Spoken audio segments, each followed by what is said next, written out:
Morning guys, Jeff with HKS Systems Lock and Safe. Hope you're doing well. Today we're swapping out a set of pivots. We're going to be doing it for a Kildeer. This is a set of pivots. If you've never seen them, they're basically bolted onto the face of the door. These are on the top. This is the top pivot, spring loaded. This is the part that goes on the frame. It's basically a hinge, but it's called a pivot because it pivots on bolts typically. So we're going to do that. We're taking these with. This is pretty much what I always carry with me. Set of pivots. We're actually probably doing two-door closers too. So I always carry the set of pivots. Typically 99.9% of the time that's going to be all you're going to need. I take a wire brush because when you cut out that bottom section for the bottom pivot, it's always got a lot of debris down there, so I like to clean that off. I bring a door holder because you're going to have to remove those original pivots on there, so that's going to be holding the door straight since I'm the one-man show here and I work by myself. Door lifter. I actually have a little door lifter that's in the car, and worst case scenario is you always want to bring a Roton hinge. I thought I had a Duranotic. I don't. All I have is clear, but you bring that just in case the bottom pivots for the floor section are broken off. If they are, it's a pain in the ass. You'd have to replace the threshold. You'd have to pull the whole section apart to get to that and put a new one in. So sometimes it's cheaper and easier just to do that. That's probably the better cure, but it's also more money. So we'll use that as the last resort. If something breaks off, we have to put that in. So strap on, shut up, sit down, and get in the passenger seat, and we'll be driving in about 10 minutes. Since we're back here, loading up LPS2. That's going to be my new lube of the choice today. I'm getting rid of the Houdini. Nothing wrong with Houdini. It's okay. It's not as good as this stuff in my opinion. Once again, it's just like, everybody's got their best choices. I'm using up the rest of the ballast stall. As you can see, these are pumps. No more aerosols. I got like the remainder of this guy. And I gave away the rest of my Houdini. And I'm going to be switching as soon as that's empty.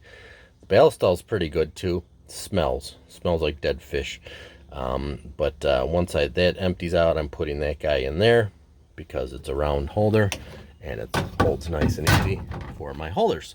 Square bottle doesn't. So we'll be back. All right guys, so you see those rings there, that's just somebody being lazy and cheap, putting these spacer rings underneath the actual bottom guide, trying to lift it up because it's rotted out. That's not a cure. That is just a band-aid on there, and it's a dangerous band-aid too, because one of those breaks, that door falls off. It's mounted on this little guy right here, which is just basically a bolt, and then up top is a section here, and it literally just goes in like this.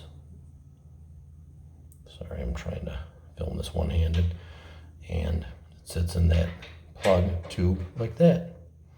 That's all it is. This section is mounted to the frame, and I'll come right back and show you. So this section's on the top of the actual door frame. This is when they're new, they're spring loaded. That's actually got some spring left in it. So you would just push that down, put the door on the bottom pivot, push that down, and it's going to pop right in there. And that allows you to have a little bit of leeway there. But that door was literally right at the end of its throw, so another 1/8 of an inch and it'd fall out of the frame, and that's not a good thing. So the bolts come in 2 lengths, both same sizes and threads, 7/16 socket typically on these. One is longer than the other. The longer one goes to the top.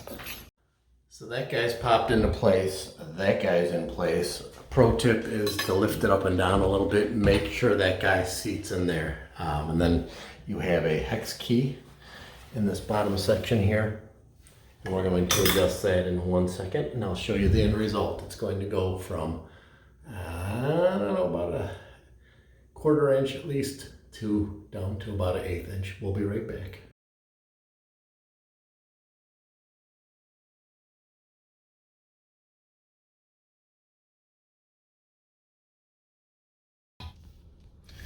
You guys will watch anything, so check this out. This is my car wash in the area.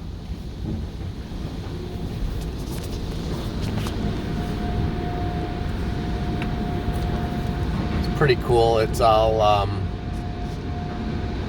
what's the word I'm looking for? Black lights with the foam. So you guys will watch anything, but I always get a kick out of this. So since I got 5 minutes of downtime, because I can't really do much in a car wash other than sitting here, let me tell you a little story time with Jeffro in this one. So this one is the exact same car wash. You're on a track system like every other car wash in the world, I'm assuming, unless it's just a standalone one. But yeah, I was sitting there just going through the car wash, doing my thing. Nothing you could do. Put it in neutral and sit back and take the ride. Well, at the end of it, at the end of the car wash, is an overhead door. There's 3 people in front of me. The overhead door doesn't open. So the belt keeps pushing you forward. I didn't get smashed into, but everybody else in the car wreck did. The 3 in front of me got smashed into each other. I put the brakes on, started honking. Luckily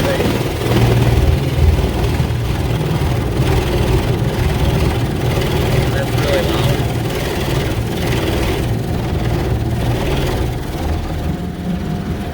Luckily, they shut it down in a nick of time, because there were people behind me that didn't have the smarts to shut it down and put your brakes on. You know, it's an automated system, so use your brains. You know what I mean? If you're not smarter than the rollers on the rack, you got a problem. But yeah, so that was it. That overhead door right there was shut down. 3 people were in it.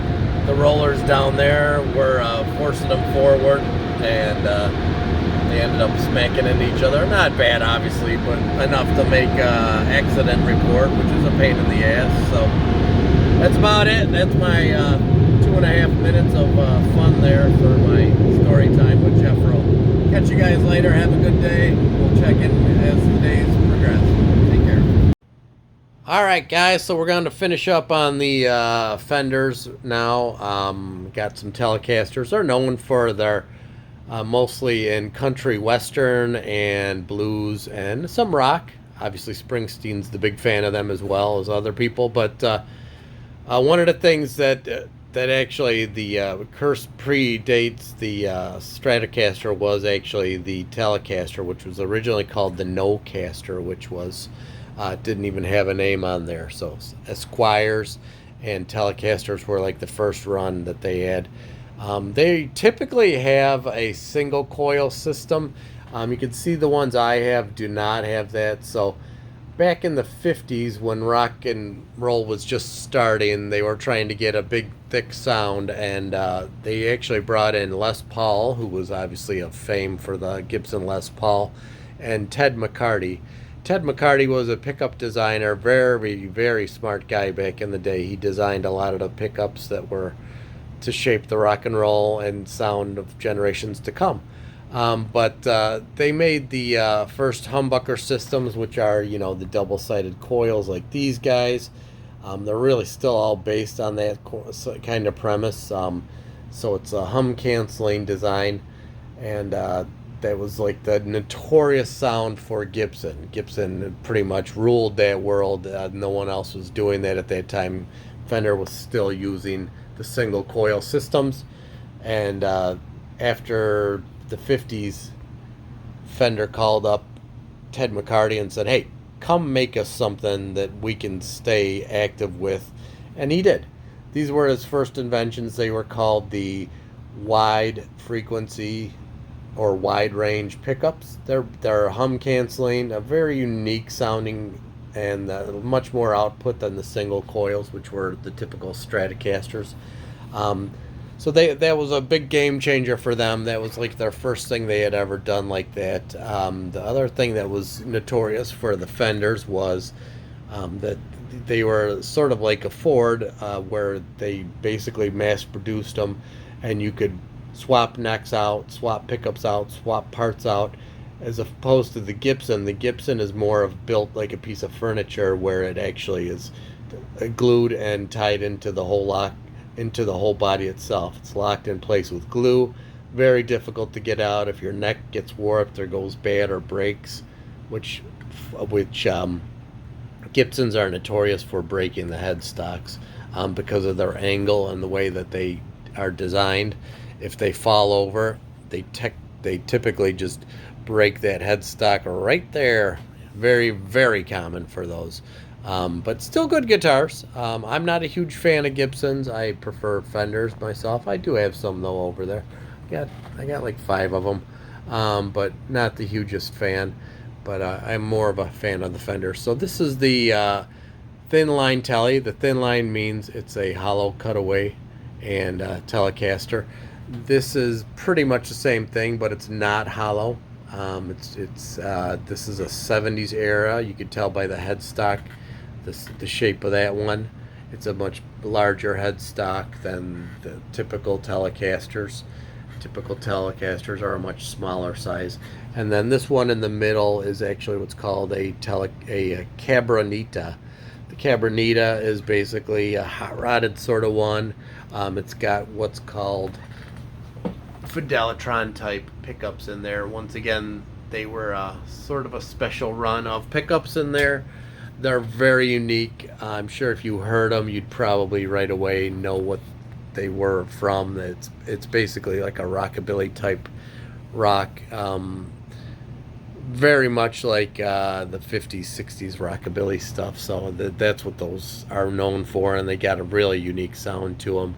I had that one repainted to Mopar purple, which is plum crazy purple, because I love purple. And that is why you hire a professional, not the do-it-yourselfer.